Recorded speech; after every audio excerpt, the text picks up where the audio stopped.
Hello friends, I'm Vikram from eZeon Technologies. Welcome to my project work series based on Spring Framework. In my previous video session, I discussed about the requirement, how flow is working, and I also talk about the architecture of this project. And in this current video, I'm going to discuss about the database, how we can create database using the database client tools, which is my workbench I'm going to use here for this video session. So before starting that, we have to start the database server. So the very first step is you have to start your MySQL service.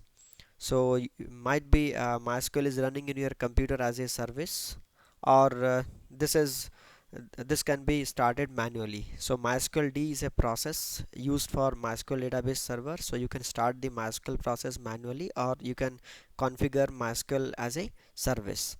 So let's assume that you have started your MySQL database server, and then we have to start the MySQL client.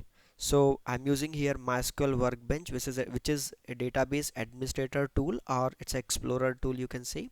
So this is a client for the MySQL, and this will help me to manage the database, creating the users, creating the schema, creating tables and all. So before moving to the workbench, let's have a quick look about the database we have already discussed in the previous video session. If you missed that batch, go to that video series, go to that particular video where I discussed about the entities and databases, and revise it. So look at this, I'm going to talk about the database, and I'm going to create a user table here. And in this user table, we'll create here, these are the columns I'm going to create, and I'm going to configure as I have already planned. So this is what the database planning we have done, and this is what I'm going to create here. So come to the workbench. So this is my workbench connection, it is ready to use. Now you will see here management and schema, and I'm not going to administrate the database right now here. So do here, go to the schema. This is the schema area. You can create a database here. Look at this, create new tab skill. Okay, just a minute, go to the file. Can we get here some option to create schema? I'm not able to see that, don't worry. Just this is the area where you will get create a connection schema. I'm not getting that right. Just do one thing, right click here, and you will get a create a schema option. This is the easiest option. So just create a schema and name your schema, and schema is nothing but a database. It will create a database for my projects. So let me name this database. I'm going to call it contact application DB. It's a simple name I'm going to use, and apply this. Oh, this is the query it is going to execute, and now just apply this. A database is created, and let me close this, and you can see that here this is the database I have recently created. And look at this, there is no table right now. So right click here and create a table. So my first table is user table. So this is the user table I'm going to create here, and all set properly. Just fold this and set the columns here for this table. So I'm going to add one primary key, it's user ID, its type is integer, and default size will be 11 according to the MySQL specification. So it's a primary key, it's a not null, and this is AI represents auto increment. So I want this ID to be generated by the database itself. Now next I'm going to create here another column. This is name. Name will be varchar, and what is the size you have to use for the name? Name is varchar and size is 50. So let me change the size here. This is 50. The next column is phone number. The size will be, this is again 50. Name, phone. This is email address. Size will be 50, and then I have required here address. Address will be, the size of the address will be 150. It's a varchar column, so address size will be larger than normal fields, and after that we required login name, password, role and login status. So we required here it's a login name, and the important thing is login name is not null. Great. And we required this login name as unique key, because once a user is created, its unique ID will be generated, and this will not be reassigned to different users, so it should be unique. This is very important, and it should be mandatory. So not null, NN stands for not null, and UQ stands for unique index. And next column is password, and this password size I'm using here size 50. Okay, this is correct.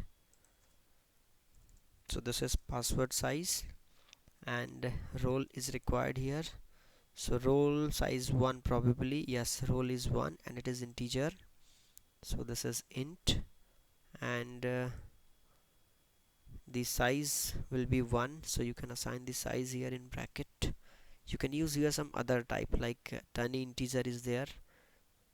I can use here this integer and size 1. Okay, now same case I can use here, this is login status. Just a minute, it's login status, so this will be again integer, this is integer and size 1. So these are the fields we required here.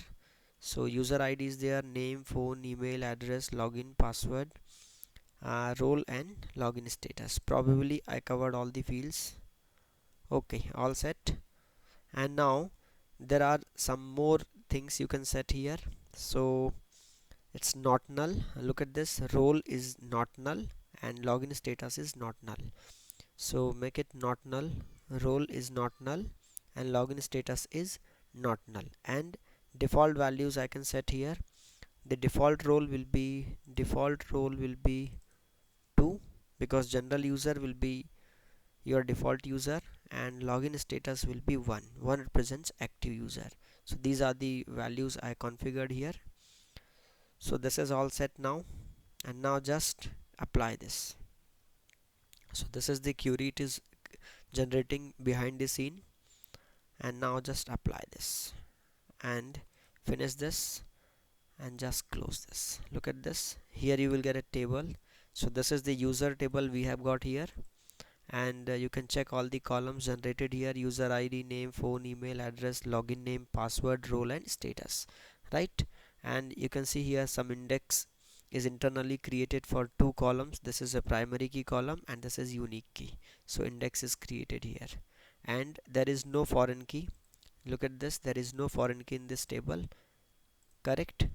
Now we need to create one more table. Just right click on the table node and create a table here, which is this is contact table as I discussed, and schema is correct, engine is correct, and the collection is correct. Now just fold this and add here other columns. So what are the columns we need to add here? This is another table, contact. So contact ID will be there, user ID will be there. Okay, this is foreign key. Let me add these two first. So click here, this is contact ID and this is integer. The default size will be 11 and the value will be automatically generated by the database itself. Now this column is a user ID, and this will represent a foreign key, so integer, and I want this to make it mandatory. Is there any mandatory option we have added here for the user?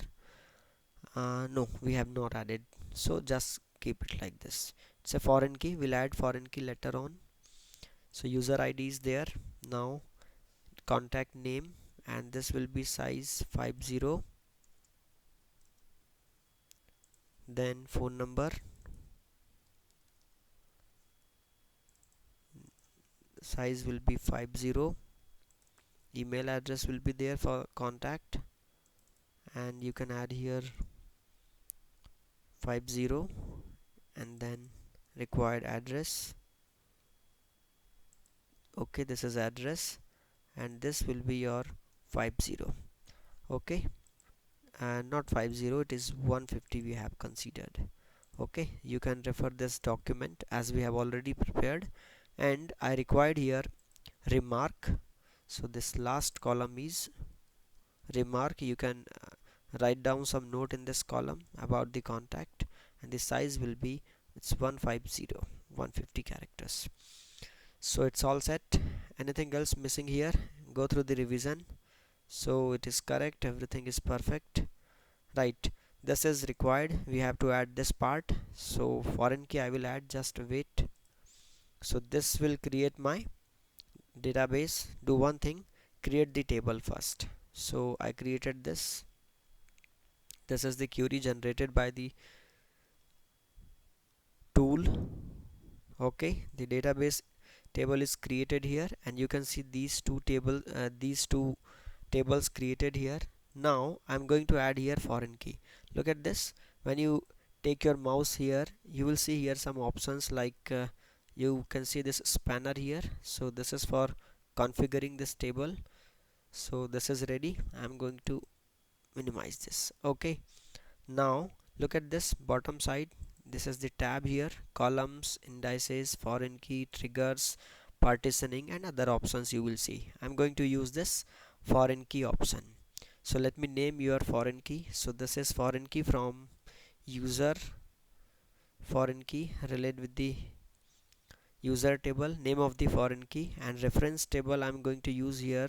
This is parent table will be your reference table, and right, the contact table will be used here, and this column, user ID column, will be referred from parent table, right? So look at the overall setting here, how to add foreign key. So you have to name your foreign key and select the parent table. Okay, now these are the columns in your contact table, and which column will be referred, which column will be used as a foreign key. So this user ID will be linked with the parent table, and this is the reference column, means this user ID column belongs to the parent table, user table.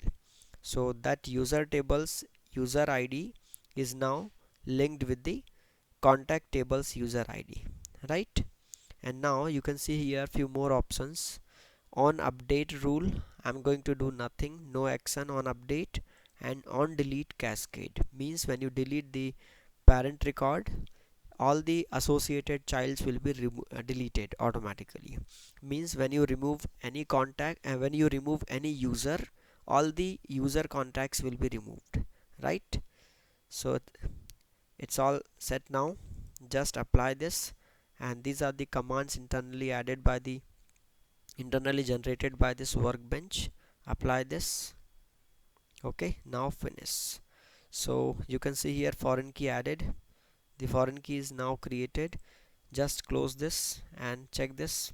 So these are the columns, these are the indices generated here. Look at this. So this is the key generated here, and this is another key generated for the foreign key. In fact, you can see this is the foreign key we have recently added, right? So this is the table, it is ready. So we have got both the tables here. One is a user table and contact table, it is ready. And this is enough for this video session. If you have any query about this video, you can ask in comments, and for getting more updates from my channel, you should subscribe my channel. And thank you very much for watching. Thanks for now, and see you in next video.